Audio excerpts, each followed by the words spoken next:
Hai semua, assalamualaikum. Balik lagi ya di channel aku, Mama Aurin, seorang ibu rumah tangga yang hidup di desa dan mempunyai anak yang hobinya bersih-bersih rumah. Gimana katanya teman-teman? Mudah-mudahan dalam kondisi tetap sehat dan semangat ya, dan dalam lindungan Allah Subhanahu Wa Taala. Oh teman-teman, terima kasih ya yang udah like, komen, dan subscribe. Mudah-mudahan kebaikan teman-teman dibalas oleh Allah Subhanahu Wa Taala dan diberi kesehatan, kelancaran, dan rezeki. Amin. Oh iya teman-teman, tekan tombol loncengnya ya supaya nggak ketinggalan video terbaru dari aku, Mama Aurin. Kali ini aku akan share ya teman-teman, bersih-bersih rumah yang berantakan. Ini aku lagi bersih-bersih rumah ya. Aku akan memberikan tips cara membersihkan rumah yang berantakan. Yang pertama, buang barang yang tidak dibutuhkan. Buang barang yang tidak dibutuhkan karena akan memper banyak barang-barang di rumah sehingga menjadi berantakan ya teman-teman. Jadi berantakan dan akhirnya benda-benda itu berserakan di sana kemari ya teman-teman. Maka dari itu kita harus buang barang yang tidak dibutuhkan atau kita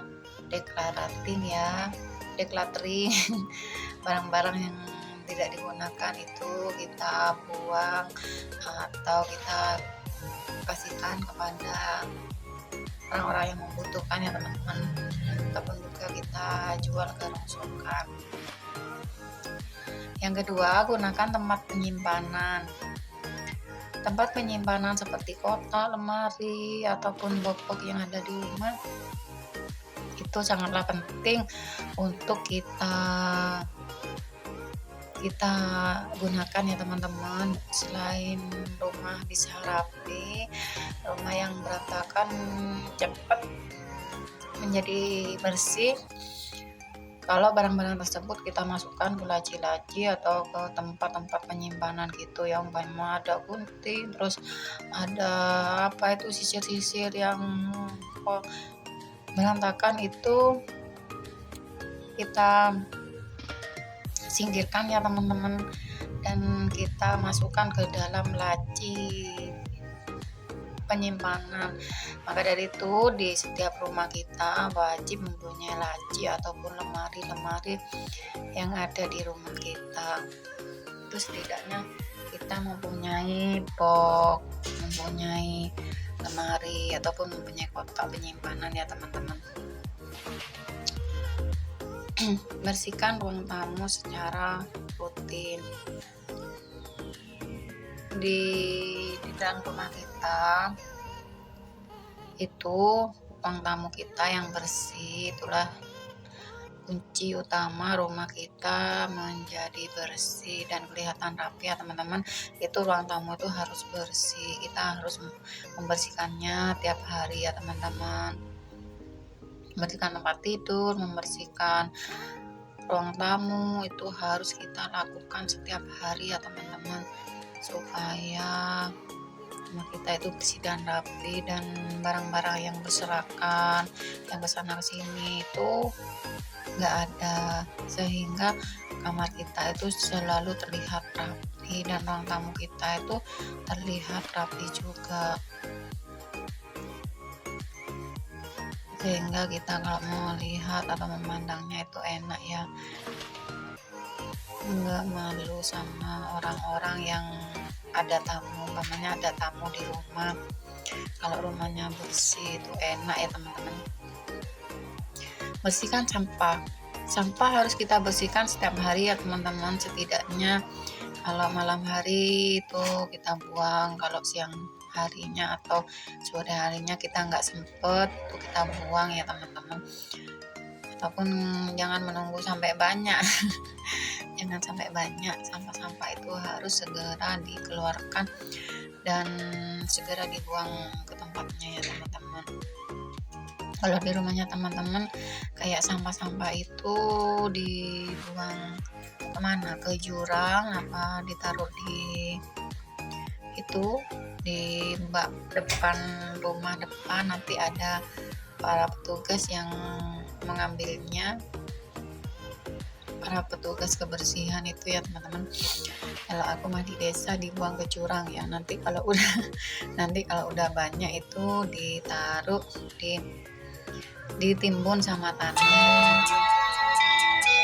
ditimbun sama teman-teman nggak ngerti ya. Itu ya yang kedua kalinya itu kita harus membersihkan rumah kita secara langsung. Ya ini aku bersih-bersih di dapur ya teman-teman. Dapur aku ini tadi berantakan banget, aku bersihkan dulu ya di rumah ini, dan aku langsung pel-pel ya. Ini aku lakukan setiap hari, dan ini aku lakukan supaya rumah aku bersih dan rapi ya teman-teman. Dan kalau super berantakan gitu, aduh kepalanya jadi pusing jadinya kepala pusing jadinya ya teman-teman. Selain kita membersihkan, mengepel, menyapu, kita harus membersihkan debu-debu yang ada di perabotan rumah kita, seperti kursi, terus lemari, terus apa itu ini apa, buffet yang ada banyak debunya, ini wajib kita bersihkan. Yaitu tadi kalau ada barang-barang yang nggak berguna, kita harus decluttering aja ya teman-teman, atau kita kasihkan ke rongsokan gitu. Soalnya kalau sudah banyak itu bisa memenuhi rumah kita, dan rumah kita akan menjadi berantakan teman-teman. Selanjutnya, cuci peralatan setelah masak ya. Kita harus wajib membersihkan atau mencuci peralatan masak setelah kita memasak di dapur ya teman-teman. Itu apa fungsinya? Fungsinya untuk membersihkan dapur kita supaya nggak berantakan. Pastikan peralatan kebersihan yang kita gunakan siap digunakan ya.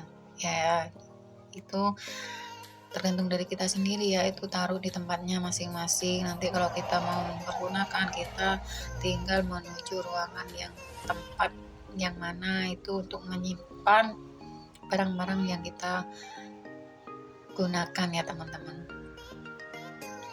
Rumah yang bersih dimulai dari kebiasaan bersih ya teman-teman, yaitu bersih-bersih dapur, bersih-bersih ruang tamu, bersih-bersih kamar. Pokoknya kita itu jangan jangan males-males gitu, jangan suka mager gitu. Kita harus rajin-rajin membersihkan rumah kita ya. Insya Allah rumah kita itu nggak berantakan lagi dan terlihat kinclong dan bersih ya teman-teman. Ini rumah aku ini aku pel tiap hari ya teman-teman, itu kelihatannya kinclong ya.